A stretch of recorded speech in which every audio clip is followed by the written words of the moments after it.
Boys and girls, it hasn't been an easy time for landlords the last couple of years, particularly since COVID.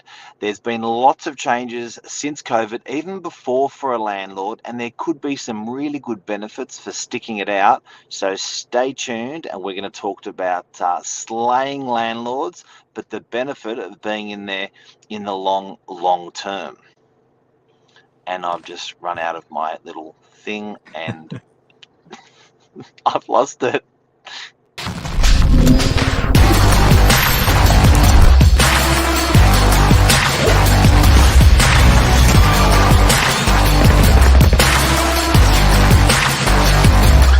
I'm the ringleader, so listen up. Good morning. How are you? I'm good, Mark. How are you going? Good, bud. Good. So I thought So we'd today- bring on a resident landlord of Novak, Mr. Michael SILJIC. It's been an interesting And, time for landlords. And the witnessing of you've been witnessing this over almost 10 years now. Yes. Of what's been happening in the landlord world. First of all, most importantly, who won in the soccer overnight? Well, it's being played at the moment, but Argentina are up 3-0 from when I last checked. So I'm going to say they've probably won it. It was Argentina versus Croatia, semi-finals. Oh, so you couldn't watch it because of the show? Sorry? No, I watched the beginning of it. It started at 6 a.m. Yeah, right. I reckon we've got to get it Almost up at the office, hey? I know. Now, Michael, that's Yes. huge. That's huge. So with the life of a landlord, there's it's been really interesting, guys and girls out there. I want to show you something. This particular thing here that we've got. Now, this will explain a little bit about whatever we're going to talk about today. This has been the net result on the attitude of a landlord. So the things that we're talking about today is, I know people sometimes think of landlords as the fat cat landlord and let's be a landlord, but it hasn't particularly been an environment where it's been like that's been encouraging for a landlord to get into the market. So much so that this is some data that came out from realestate.com.au, and it shows you the life of an actual what landlords are doing with property in the marketplace at the moment. So the landlords that are buying is the black line over the last 10-year period, and the landlords that are disposing of their properties is the red line. That's incredible. What do you- That's actually incredible in terms of, and looking at that now, it's very, very apparent where the trend is going at the moment. The amount of investors exiting the market versus the amount of investors purchasing back into the market, and they're going completely opposite to each other. It's not like there's lots of people selling, but there's lots of investors buying as well. We're literally seeing a lot of investors, dropping out of the market. And that, from what I can see there, that was a trend well before all of COVID, interest rates going up. That's been a trend for many, many years. And I know we've called today slaying landlords, but it's not really a popular thing for politicians to support necessarily, because generally landlords are the fat cats. They're the rare ones out there that are fortunate enough to own an investment property, and you don't really win votes by supporting the landlords. It's more for the people, where you sit. But I think the first move towards this was an interest rate disparity that came out of the Royal Commission when they did all their investigations, and with banks and with government. And about that time, they decided to put the rates up for an investor, or for a landlord, rather than an owner-occupier, as much as 0.5% to 1%, which directly bit in to a landlord's income. So they've tried to make it, I guess they want to appeal to the majority. And obviously the general consensus is the majority of people don't own investment properties. But it's interesting to see, and there was a stat that we saw before, and I think Mark will hopefully be able to bring it up now as well. I was hoping you'd ask me for that. 1 in 6 Australians own an investment property. And I'll be honest, when I saw that stat, it actually even shocked me as well. I knew it was somewhat common in terms of for people to own investment properties. But for 1 in 6 is a very, very high percentage, where I think the common misconception out there is only, like you said, the fat cats, the one-off rich person owns it, where if you're at a barbecue with 20 people, chances are 3 or 4 of those people owns an investment property. It's a big number. Huge. So they've had to pay the high interest rate. Even before that, I think, and when Michael and I were talking about this off air, we're talking about the journey of a property manager, a career property manager, an educated property manager, a well-rounded property manager. They are built to protect the asset. They are being paid by the landlord, and their job's to protect the asset on behalf of the landlord. So we sort of started putting ourselves in the shoes of a property manager's day, and then we said, okay, what do these guys go through? And I think COVID was a good example, Michael, of a little bit more slaying of a property manager. Slaying of the landlord. Well, I guess a bit of both, unfortunately. Yeah. So, and it is tough in terms of course, when COVID hit, there was lots of, it was tough for a lot of people. And of course, what the government wanted to do was protect people as much as possible. And so what they did was they did put a lot of things in place in terms of protection for tenants. Only 20,000 own 6 or more investment properties. Yeah, that's at the other end of the spectrum, Luke, when obviously someone owns a lot of investment properties. And what we found was there was a lot that came out to protect the tenants. There we go. Argentina just won. So for the poor landlords, and I think it's good in terms of protecting tenants. I think it's great in terms of the way that they were trying to make sure that people were able to keep a roof over their heads. But I personally feel like on the flip side, for a landlord, there wasn't as much protection in place, and it just seems to be like a double whammy. They missed out on rent during COVID lockdowns. Their interest rates are going up now. It just seems to be, and you can see it in that graph that we showed at the very beginning, it's making it harder and harder for these landlords to be able to hold on to their properties. So, slaying of a property manager, where is the silver lining in the cloud? One other thing I'd like to actually, I'll show you the net result of what's starting to happen in the rental market. And this is over a very long period as well. So you're finding that this stock is just not available for tenants any longer. It's starting to dry stock up in the marketplace, so people are having to pay more. There was recent, I saw something recent in the news, if anyone missed it the last 2 days, a landlord cannot bid up their rental property, or a landlord's agent cannot bid up the rental property, so they can't, you cannot auction a rental property, but you can auction a sales property in residential. So I thought that was really anti-competitive, and I thought that was in the tenant's favour and not the landlord's favour.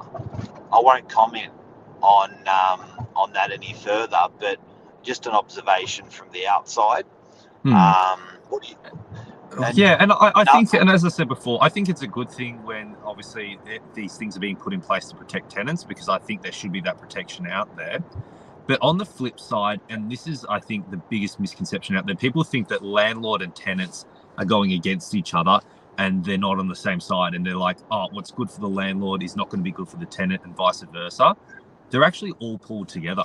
What's good for one is actually going to be good for another for a lot of things, in terms of if you're going to absolutely crush some landlords, and we can see it now with landlords exiting the market, what it means is there's going to be less rental properties available, and that's what's pushing up rental prices a lot for a lot of renters at the moment as well.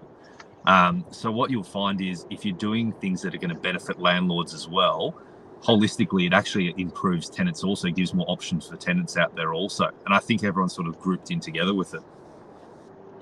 Well, I think the trend is it's not, life's been made harder for landlords over the last 10 years.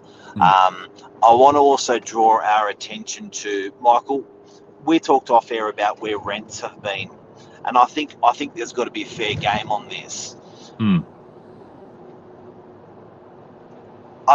let's use DY as an example. And I like using DY because there's more properties that in DY for sale, selling, and overall than in Sydney CBD. Highly transactional. Right, it's a highly transactional suburb. There's actually more units in DY than there is Sydney CBD. I want to use DYs as an example of how much rents have gone up.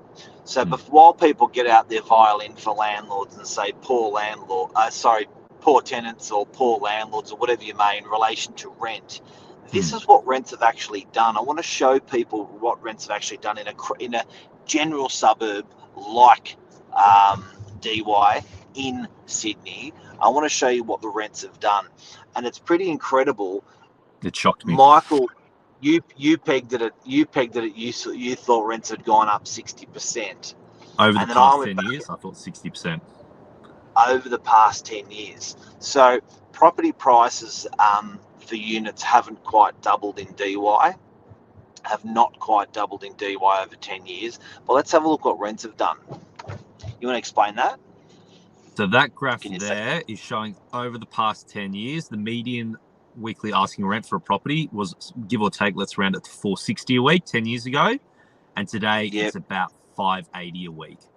So you're talking about 25 to 30% increase over the period of 10 years. That's not a huge amount. Yeah, there was a good 5 years where it just absolutely flatlined. 2016 to 2021. Yeah. Yeah. So, I think if you want to know what rents have been doing across Sydney, DY is a good cross-section of what rents have been doing across Sydney. They haven't been doing much at all. Up until only recently, they'd done about 20%, although property values had done 90 to 100%. Furthermore, if you look at what people are paying for a property today and the yield, the return back that a landlord's getting, they're getting around, what's that sitting at, 3%? It's now sitting about 3%, just a smidge above. Right.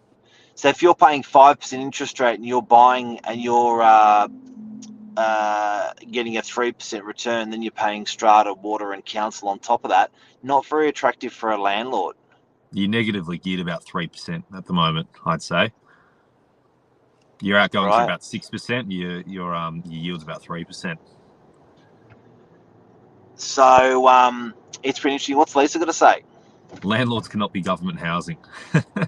It's true as well in terms of, I guess, the whole purpose of a landlord is to profit. That's the reason why they do it. So as much as it provides accommodation, it is an investment for them as well. And there is a silver lining to all this also, guys, in terms of for a landlord, yes, it's been a tough slog, but on the flip side, the benefit that you get from it, and it's always been the biggest benefit, is in the capital growth.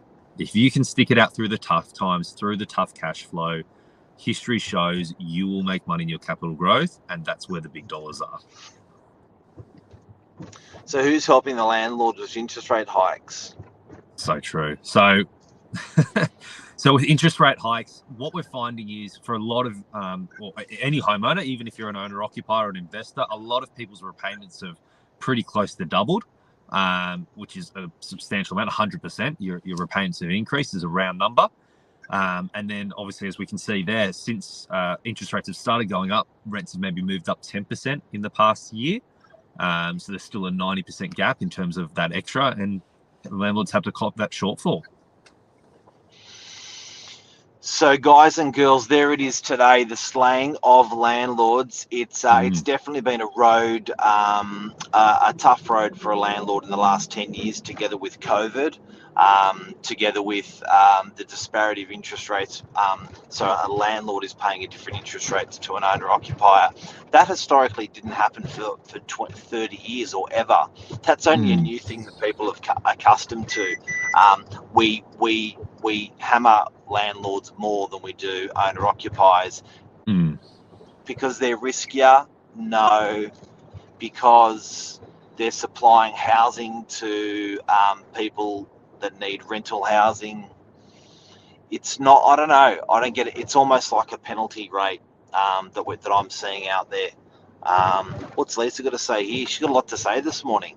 I know. Wouldn't landlords just be asking higher rent now if they can't have a guide or offers over? Potentially. That's a very good point, Lisa. Now that landlords aren't able to advertise for offers over, you might find that rentals might actually take another jump again, because it's going to push landlords to go, well, if I can't sort of put it at a reasonable level and see if it builds, then I'm just going to try and ask for a bit more straight off the bat. So that's actually a very good point. It'll be interesting to see. Look, I don't think there was much consultation to the industry. Like, it definitely wasn't cooking in the marketplace. The conversation about what should we do as a government, coming to the industry and finding out and asking, like, it just seems like there was no consideration there at all. One thing before I go that I want to show Michael. This is the investor life cycle. I don't know if you can read that. Yeah. So guys, do you want me to read that to everyone? So we've got, please. Yeah. So on the left we've got the net worth, and then on the baseline axis we've got age. So as obviously pretty straightforward, as you get older, your net worth grows. But during the different stages, ages of 20 to 35 is the accumulation stage. So it's pretty small there, but younger investors have more time in the market, so you can take more risks. And then 35 to 60 is the preparation stage, which is where you're at your peak earnings, greater capacity to save and invest. And then your retirement stage, which is when you focus on capital preservation, income to cover lifestyle and medical expenses. So that's the thing. As an investor life cycle, and this is very generalized, what you'll find is most people, when they're younger, in their 20s and 30s, they're just trying to accumulate as many properties as possible. You want to focus on capital growth. You want to build that nest egg.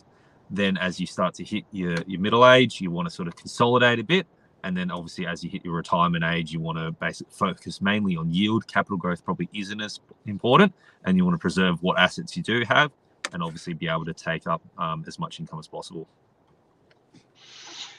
It's interesting times. Guys and girls, for a landlord. Now, having said all that we've said today, we've spoken about lots of things. We've spoken about the disparity of interest rates. We spoke about you can't, as of yesterday, as of this weekend, you can't auction a rental property, but you can sell. You can auction a sales property in residential. Weird. And we're talking about what happened to landlords, the commercial landlords and resi landlords through COVID, getting hammered and having to carry rent. It's been a tough time for a landlord, but I do have to say, I think for me that's the perfect time to get into the marketplace. You see it with all the big investors. Anyone says when everyone else zigs, you zag. When everyone else goes left, you go right. If no one else wants to buy an investment at the moment, I think now is the perfect time to buy an investment. It is counterintuitive, and at the end of the day, if that market has corrected 20% in some of our suburbs on the northern beaches, that's a 20% less mortgage that you're going to take on for 30 years. That's a good time to buy an investment property. Buy and hold. Stick out the tough times and you get paid off in the good times. Absolutely. And at the end of the day, the market needs the investor. We need affordable housing. We can't afford to have a lack of rental properties in the rental market, because it makes rents go up exorbitantly. No one wins. We don't want that for tenants. Correct. No one wins. If investors completely exit the market, absolutely no one wins from it. You're 1 in 6 Aussies that are using an investment property to build a nest egg. They don't win from it. Your tenants that need somewhere to live, that need to rent a property, that don't want to buy a property, can't afford to buy a property, you don't win from it. It needs to be a healthy balance for both sides. And on that, thank you, Michael SILJIC. Thank you. Thanks, guys. See you, everyone. Have a great day.